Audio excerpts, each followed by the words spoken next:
Hello, we are back, of course. And I said last time, several times actually, that we were going to go to Professor Elm's, and that is true, but we have a little bit of a detour that I never touched upon. I meant to do this a long time ago, after I got Fly even, but I was like, nah, man. So if you remember Slowpoke Well, I think I went here, or did I go here the second time? No, I probably didn't, because there's only twice here. Anyway, you remember all the time we fought Team Rocket in here. Kurt broke his back or something along those lines. So in here, there's not really much, actually. There's just a somewhat important item for some people and a TM. So it's a slight detour. It's not gonna take that long. But in here is the King's Rock, and that is important for mainly one reason. And that is if you want to evolve your Slowpoke into a Slowking. Or Poliwhirl into Politoed. But to do that, you have to equip it. It's kind of like the metal coat, and then you trade, and then they evolve. Yada, yada, yada. But Politoed isn't much different from Poliwrath besides keeping the pure water typing and being a lot more defensive. Personally, I like Politoed better than Poliwrath, but this looks like where a hidden item would be. Guess not. But on the other hand, Slowking is a valued pick in here. And it's not for the reason you think. So Slowking and Slowbro, the only thing that changes between the split evolution, which is, that's what it is, it's not another evolution, it's a split evolution. The only thing that changes is that the defense stat is rotated with the special defense stat and vice versa. So Slowbro has 110 defense and 80 special defense, while Slowking has 110 special defense and 80 defense. I believe that's the exact stat. If it's not the exact, it's the same principle. So you just need to pick which defense you prefer. But there is another viable reason, and I don't hear a lot of people mention this, so I don't know if they'll know it. But if you are able to trade and you want to use one of the Slowbro / Slowking, I actually recommend Slowking at this point in the game. Because Slowking learns Psychic at level 48. Slowbro, on the other hand, learns it at, what, 54 I think it is? So, yeah, it's 6 levels, not that big of a deal, but it might be the difference between having Psychic or not, which at that point you kind of need the boost in Psychic's power. So it could be a kind of hit or miss type situation. It's all up to you though. Personally, I like Slowbro better as a Pokemon because its Psychic typing is very valuable, and same with the water. It allows it to take some hits from certain physical certain physical attackers and still come out pretty well. So we're done with this, and we're gonna go visit Professor Elm. Finally! Hey, we're right on it. And we're also gonna be moving on. There's a couple things in Johto that I haven't done, which I will get to eventually, but right now it's not very important. So let's go talk to Professor Elm. He will give you something very valuable, so make sure you do this. And we received the Master Ball. I will not be using this for a long time. If I use it, I like to throw random Pokeballs to sometimes catch random things, so it's possible that I may not use it. But for right now, it is kind of the emergency ball to have. And now we can finally move on to the Pokemon League. Now, how you get to the Pokemon League, there are about 2 routes, and Toho. We'll go with Toho. Toho. I like Toho better. But Toho Falls. Now you need Waterfall, and that's why you couldn't access it before. There's actually several glitches that you can use to get by if you really want to, but I'm just going with what I do. So Route 27 is interesting because there are technically 2 new Pokemon. One of them you could have gotten before, but that was through a trade, which is the Dragonair Dodrio trade. So here's where you can finally get a Dodrio. If you've been waiting on a flyer, here's your flyer. Doduo hits incredibly hard, it's fast, and that's what you want in a flying type. So Dodrio is very good.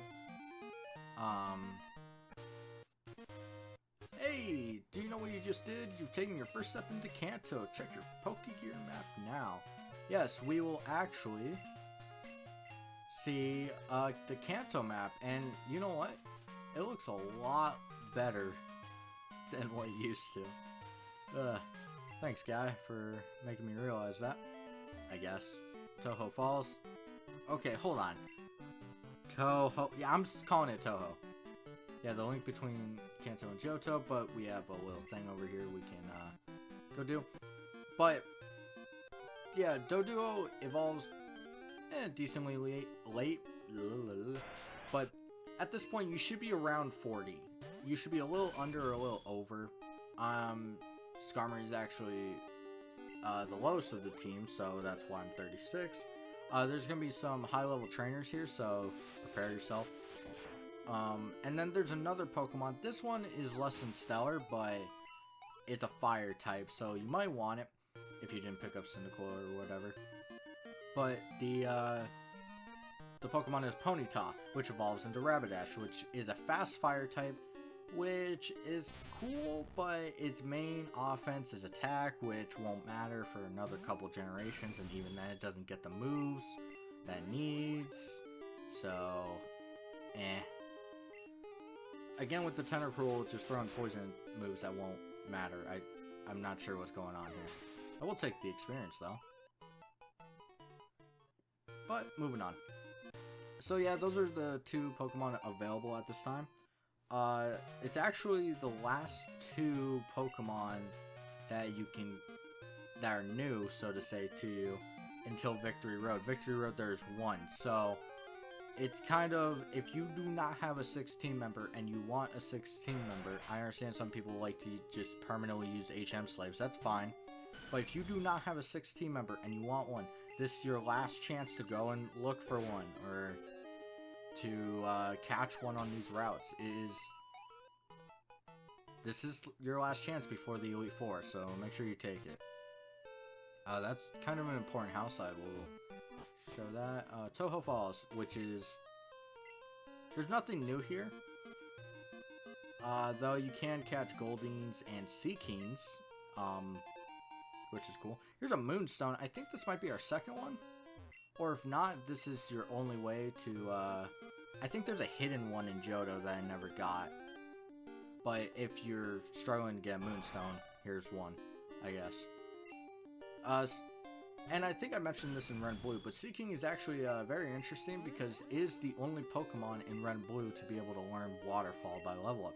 And it's actually the only Pokemon in general to learn it by level up at this point. I don't know if any new ones can. I never really looked at that. But, so yeah, technically Seaking had an exclusive move, which is weird. Same with Mr. Mime, if people don't know, Substitute was a exclusive move on it. And seems Seaking's pretty common, or I'm just getting lucky / unlucky, depending on how you look at it. I don't think it could hit pretty hard at this point, though its attack stat is decent. It's not great, but it's decent. Alright. Can't wait until Skarmory is matching everyone else. I also, oh yeah, you don't need to do that. I don't know, it's just habit when I see a waterfall, I have to click A so I can go up or down it. Slowpoke is in here, which is interesting, so if you have that King's Rock and you want to get a Slowking, here you are. And that's also another cool thing about Slowking that I didn't mention, is that you don't really have to wait till level 37 to get a Slowbro. Slowking is kind of, if you have one that's lower level and you don't want to grind, or heck, you don't want to wait anymore, just pop it on trade and there you go. You have your evolved Bromon. We'll fight you first. It's rare to see anyone come here. Are you training on your own? Girl, do you see anyone here? That's the true question. Yeah. I remember this trainer because, this is, well, I'm a big fan of Bulbasaur. and I remember this trainer for this reason, but this is going to be a Bulbasaur, Ivysaur, and then Venusaur, which is kind of telling you, it's the game's hint of telling you that there are going to be fully evolved Pokemon here. So it's time to prepare seriously. Which, don't get me wrong, the games aren't hard, but it is nice to see that the game is telling you it's time. It's time for some fully evolved Pokemon. There's no more bullcrap Dragonairs, which, even though nothing is level 50, or 55 at this point, but whatever. And I'm wondering if I can one-shot Venusaur. This might be a difficult one. Is trying to learn Fury Attack. No. Also, why do you learn that at level 37? That's the true question right there. Why do you learn that at level 37? Who gave you the permission to learn that at such a late level? I bet you in later generations it learns it like super early. Such a weak attack. And here's Venusaur in all his glory. Level 32. So my question is why you don't have 3 Venusaurs, but you know what? Maybe you like Bulbasaur and Ivysaur's design. No idea. Cool trainer Megan. Need an H there. You're really strong. And this is actually an interesting house. Because... What? Oh, I think this is the happiness. Worded weird. I'm used to the new ones. Here. Are you... let me see. Your Pokemon trusts you very much. It's nice to see a good trainer. 37. What is that? Sandstorm. So, in my heart, I totally believe that they originally intended to put Return here, and then they realized that would be really awkward to have Return, like, just so far into your adventure. But then they put Sandstorm, which is a terrible TM and should never be used seriously. Like, ever. Alright, so next time we're going to move forward on these routes. There's going to be a lot of trainers, so yeah, we'll defeat them all and make our way to Victory Road. So, till then.